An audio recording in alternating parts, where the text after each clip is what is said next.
This is a Deadfrog news break. A local man, distressed at the state of health of his hair follicles, finds comfort in a new hobby. Jane Austen reports. Thanks, Token. Murray Bradford has been suffering the effects of poor genes for the last 5 years as he struggles to maintain his hair on his head.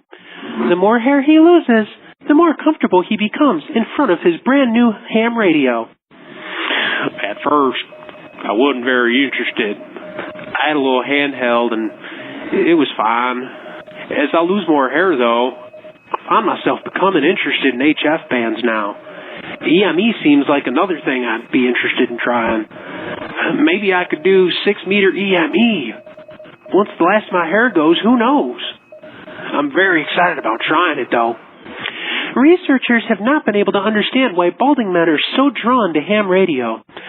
There is a strong correlation between balding and ham radio, but so far, the only theory that is out there is that the gene that causes baldness also activates a desire to utilize electromagnetic radio waves, but scientists have not yet figured out why. We know there's something. The numbers don't lie. Bald men clearly are drawn to ham radio, but we just can't quite find the silver bullet to explain why. Murray Bradford doesn't need any explanation. The propagation's great today. I've already made a ton of contacts. Jane Austen, DFR News. A house fire in Lake City was responsible for a family needing to make an insurance claim. Mike Hunt reports. Thanks. A one-story ranch house on Wilnut Street burned earlier today. Nobody was home, and nobody was injured.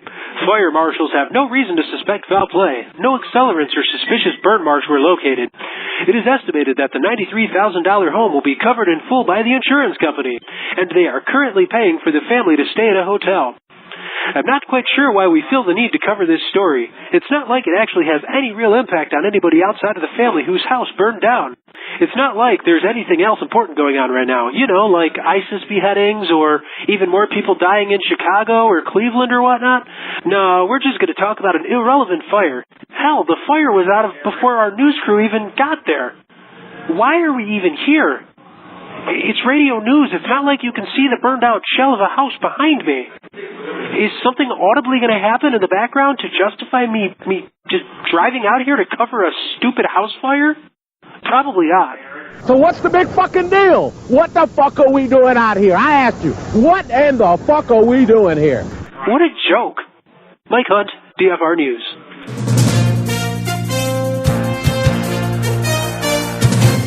That's the Deadfrog news break for the week. Catch us again next week for the latest news that nobody else is covering. Bottom of the hour, right here on Deadfrog Radio.